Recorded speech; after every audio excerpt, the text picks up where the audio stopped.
மாணவர் கடனை தள்ளுபடி செய்தோம். என் அன்பிற்குரியவர்களே, கல்வி என்பது மானுட உரிமை. அதை கொடுக்க வேண்டியது அரசின் கடமை. அதை கொடுக்க மறுப்பது, கொடுக்காமல் இருப்பது என்பது மாபெரும் கொடுமை.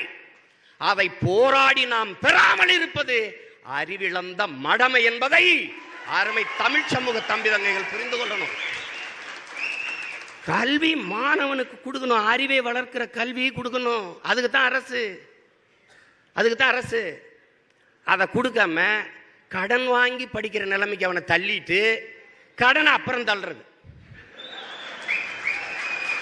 அது எப்ப தள்ளுறது? நாங்கள் ஆட்சிக்கு வந்தால் கடனை தள்ளுபடி செய்வோம், உங்க ஆட்சியில தான் நாங்கள் கடன்காரன் ஆனோம். அதுக்கு பேச்சில்ல ராஜா. நான் கேட்கறது ராஜா, நான் இவங்கள மாதிரிலாம் எங்கள் அண்ணன் பாலு மாதிரிலாம் இலவசம் வேணும், ஆனால் அது வேணாம்.